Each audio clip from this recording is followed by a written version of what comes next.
හෙන කාලෙකින් බොක ට්‍රිප් එකක් සෙට් උනේ. ඒකත් සිරිපාද යන්න. මම තමයි මේ පාර ට්‍රිප් එක සංවිධානය කරේ. ඒ කියන්නේ මම තමයි මේ ට්‍රිප් එකේ නඩේ ගුරා. නඩේ ගුරා කියන්නේ SMS වගකීමක් නෙවෙයි. හැබැයි සමහර වෙලාවට මම මේ වගකීම් වලට හරි ආසයි බොක්ක. එදා මුළු බස් එකේ අයගෙම සල්ලි එක්කව කරා. ටික දෙනෙක් ගිය ඇරෙන්න.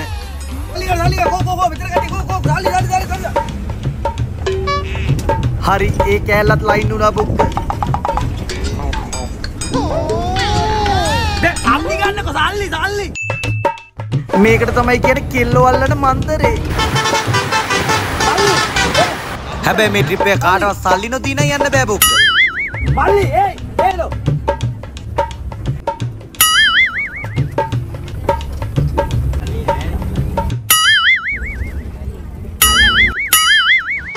එතකොට මේ ඉන්නේ බස් එකේ අයිතිකාරයා. බස් වසන්ත. බස් වසන්තත් එක්ක ඉතින් ට්‍රිප් එකක් යන වේ කියන්නේ හැම දේවාලයකම නවත්තලා පඳුරක් දාලා තමයි යන්න වෙන්නේ. වසන්ත අයියේ බස් එක ගනි. මොකද්ද? ඉතින් යන්න. නෑ.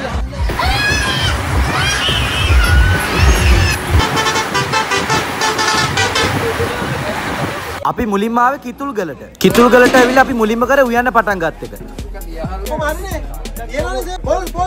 පරිප්පු හදන්න පොල් නැති වෙලා තිබ්බේ බොක්ක. ඒ අතර අපේ කපු මහත්තයා පොල් ගෙඩි වලින් අපිට මැජික් පෙන්නුවා. මොන මැජික් පෙන්නුවත් ඉතින් නඩේ ගුරාටම තමයි පොල් ගන්න උනේ. අඩෝ ඇයි බම් මටව මෙහෙම වෙන්නේ?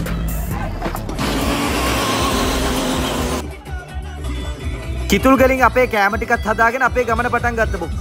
ඊට පස්සේ ඉතින් කට්ටිය ඩාන්ස් තමයි. ඒ අතරේ මම නඩේ ගුරාගේ වගකීම් ටික ඉටු කරා බොක්ක.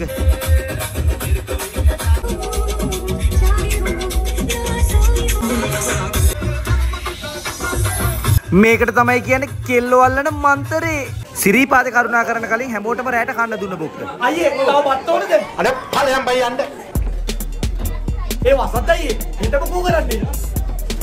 අනේ බං දැන් යම බරක් වල තියෙන හොඳටම. ඔන්න බොක්ක අපි සිරිපාදේ කරුණා කරන්න හදන්නේ. සිරිපාදේ කරුණා කරන කලින් අපිට මෙන්න මේ දේවාලය හම්බ වෙනවා. අපි එතෙන්ට පඳුරක් දාලා අපිව ආරක්ෂා කරන්න කියනවා. ඊට පස්සේ අපිට හම්බ වෙන්නේ මෙන්න මේ මකර තොරණ. මෙන්න මෙතනින් තමයි බොක සිරිපාදේ කරුණා කරන්න පටන් ගන්න. ඊට පස්සේ ඔයාලන්ට හම්බ වෙන මෙන්න මේ සුමන සමන් දෙවි පිළිමය. දැන් නම් සිරිපාදේ කරුණා කරන ගොඩක් ළඟයි බොක්ක. ගොඩක් කිව්වට ටිකක් තියෙනවා. අපිට මගදිකට ගොඩක් දන්සල් හම්බුණා බොක්ක. ඒ හින්දා අපිට වැඩි මහන්සියක් දරුන්නේ නැහැ බොක්ක. ඔන්න ඊට පස්සේ අපිට හම්බ වෙන්නේ සීත කකුල. සිරිපාදේ ඉතින් කරුණා කරන කලින් හැමෝම සීත කකුලේ නාන්න ඕනනේ. හැබැයි නෑවට පස්සේ වෙනම දෙයක් වෙනව බොක්ක. හැබැයි බස් වසන්තට නම් ඒක අදාළ නෑ බොක්ක. සිරිපාදේ කරුණා කරනවා කියන්නේ ඉතින් අග්ගල අනිවාර්යයි. අග්ගල කණ්ඩෝම් පුත.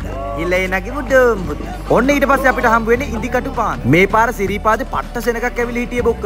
අපිට උදේ වෙනකම පොලිමේ ඉන්න සිද්ධ වුණා.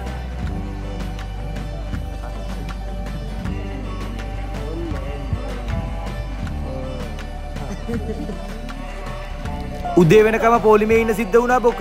හැබැයි දුකක් නැහැ. මොකද කිරවනම් දැන් අපි ගොඩක් ළඟටම ඇවිල්ලා ඉන්නේ. ඔන්න මෙතනින් එහා නම් වීඩියෝ කරන්න දුන්නේ නැහැ බොක්ක. මේ පාර නඩේ ගුරා හින්දා මම විශේෂ පඳුරක් ගැට ගහලා ප්‍රාර්ථනාවක් කරා බොක්ක.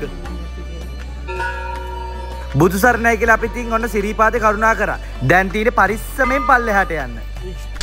මේක වෙනම කතාවක් බොක්ක. මේක හැමෝටම පොදු දෙයක්.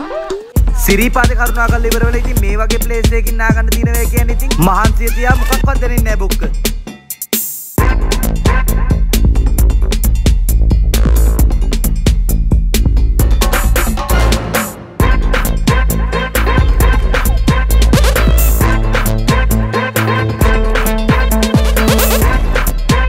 හැබැයි මට උනේ වෙනම ස්ටෝරියක් බොක්ක. මං කල්පනා කරේ ආපු මිනිස්සුන්ට කොහොමද කන්න දෙන්නේ කියලා. මම වැඩිපුර කෑම ගෙනල්ලා තිබ්බේ නෑ බොක්ක.